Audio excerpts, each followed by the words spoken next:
Ashe Buru, Ashe Boya, Ashe Bosheshe. Welcome to part 9 of the mystical life of Orunmila and the Orishas. In continuation, Ogun prepares to do a bow. In this situation, Ogun traversed many journeys and there was many wars taking place. And he was protecting many people who were in danger of being invaded. As he went to different locations, he heard of Orunmila and of his brother Corona Apanada and what has taken place in their lives. He learned that Corona Apanada needed of his assistance, but he was so distant in location to be able to arrive on time. But fortunately, Corona Apanada and his army were able to rescue Orunmila and his disciples.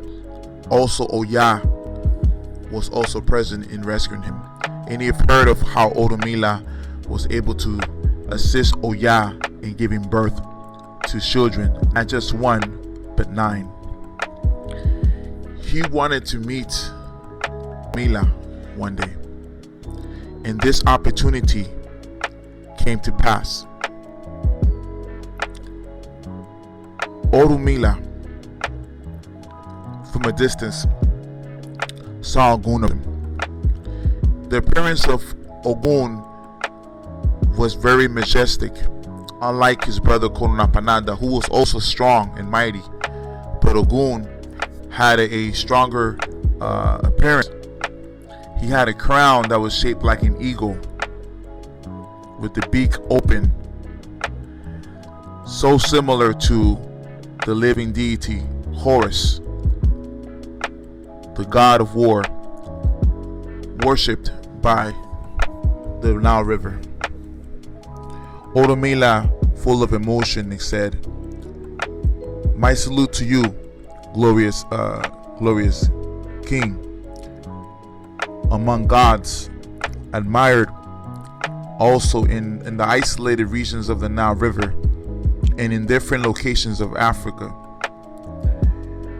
Your glory is majestic and even is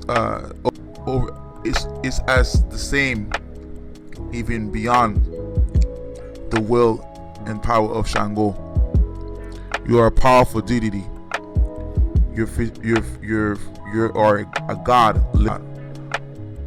Ogun felt enormous pleasure hearing this from Orunmila. Ogun responded and said, "May Abonidengun accompany you always, wise priest. And I've heard from Inle that you went to Ilesha, and I've learned of all the difficult tests that you have endured and have overcome." Immediately, Orunmila extended his arm. Ogun hugged him as a sign of mutual respect. Then there was silence, and a conversation began. Ogun, Orunmila, I have gone through many wars, and I have been attacked by Shango on my rib, but I've endured this test and survived the war.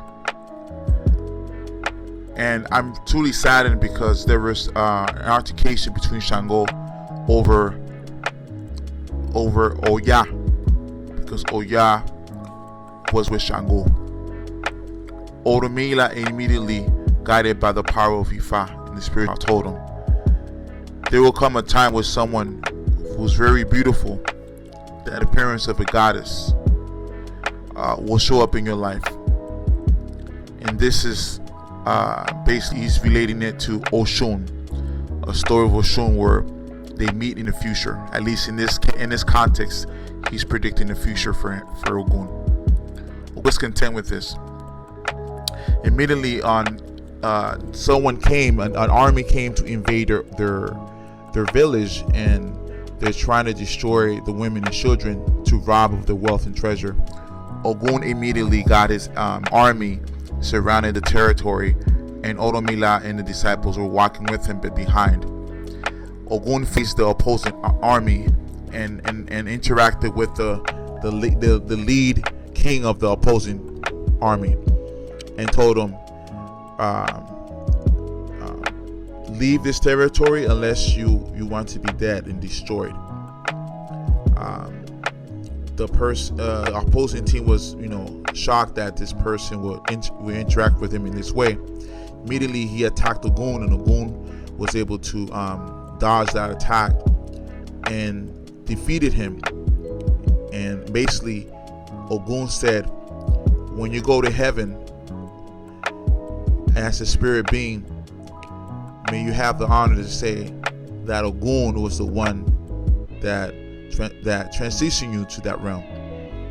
And that was Ogun's words before he defeated him completely.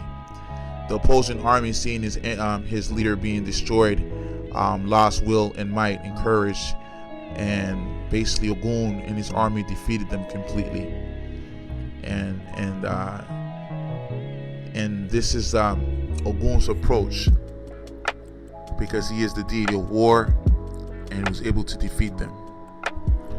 The great Ogun, Orunmila, and the disciples saw this and told them,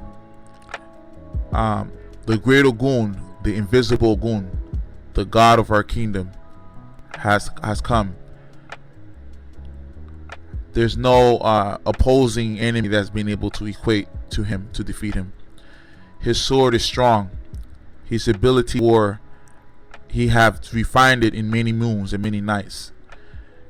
And when he is angered or when he's attacked, there's no doubt that he will defeat his enemy until he completely accomplishes it. Many drums were played at that time in celebration for the protection of the women and children of Ogun was able to do. And many musicians were there, and many songs, and it was heard throughout the village. And this is according to the traditional stories of the Ifa Osha Lokomi tradition of Cuba. Ashe Boru, Ashe Boya, Ashe Ibosheshe. In many of Ogun's wars, always reminded Ogun to do a bow. Orunmila told him, we know of your value and courage, and you fear none.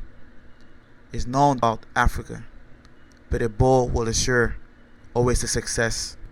So Ogun did a bow each time before he went to war. And this is how a sacred respect, mutual respect among Orunmila and Ogun was established. Ashe.